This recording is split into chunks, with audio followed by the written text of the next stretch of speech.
Hi all review of movie made in Korea 1 hour 53 minutes run టైమ్తో తెలుగులో నెట్ఫ్లిక్స్లో stream అవుతుంది. తెలుగు డబ్బింగ్ కూడా బాగానే ఉంది, చూడొచ్చు. ఇక స్టోరీ లైన్ విషయానికి వస్తే షన్బా అలియాస్ హీరోయిన్ ప్రియాంక మోహన్ది తమిళనాడులో ఒక చిన్న ఊరు. చిన్నప్పటి నుంచి కొరియా వెళ్ళాలనుకుంటది. మరి తను అనుకున్నట్టు కొరియా వెళ్ళిందా? అసలు కొరియా ఎందుకు వెళ్ళాలనుకుంటది?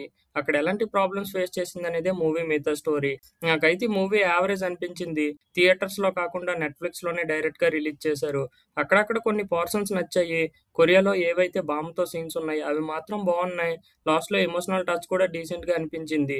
రొటీన్ అండ్ కామన్ స్టోరీయే అయినా ఇటు ఇండియాలో స్టార్టింగ్‌లో చూపిస్తూ, తర్వాత చాలా వరకు మూవీ అంతా కొరియాలోనే ఉంటది. స్టార్టింగ్ ఫస్ట్ హాఫ్‌లో ఏదైతే ఇండియాలో సీన్స్ ఉన్నాయో, లవ్ స్టోరీ సీన్స్ కొద్దిగా బోరింగ్ అనిపించినా, కొరియా వెళ్ళాక స్క్రీన్ ప్లే కొద్దిగా ఎంగేజ్ చేసింది. కామెడీ అంతేం లేదు. 1, 2 సీన్స్‌లో పెట్టారంతే. మెయిన్‌గా సెకండ్ హాఫ్ పర్లేదు. అక్కడక్కడ ఎమోషనల్ మూవ్‌మెంట్స్, హీరోయిన్ చిన్నప్పటి నుంచి ఏదైతే అనుకుంటదో అది కొరియాలో చేయటం.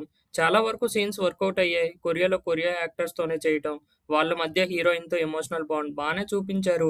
ఏదైతే కొరియా వాళ్ళ లాంగ్వేజ్ మాట్లాడుకుంటారో అక్కడ కొద్దిగా సబ్‌టైటిల్స్ పెట్టుకొని చూడాలి. సరిగ్గా ఏం మాట్లాడుకుంటున్నారో అర్థం కాదు. క్లైమాక్స్ కూడా పర్లేదు, డీసెంట్‌గా ఎండ్ చేశారు.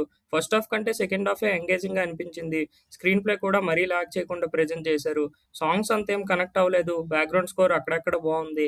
పర్ఫార్మెన్స్ విషయానికొస్తే హీరోయిన్ ప్రియాంక మోహన్ తనే మెయిన్ లీడ్‌గా పర్లేదు, డీసెంట్‌గా అనిపించింది. బామ్మ క్యారెక్టర్ బావుంది. మిగతా వాళ్ళందరూ డీసెంట్‌గా చేశారు.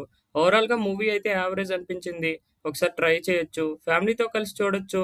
ఇలాంటి మరిన్ని మూవీ రివ్యూస్ కోసం ఛానెల్‌ని సబ్స్క్రైబ్ చేసుకోండి. Thanks for watching. జై హింద్.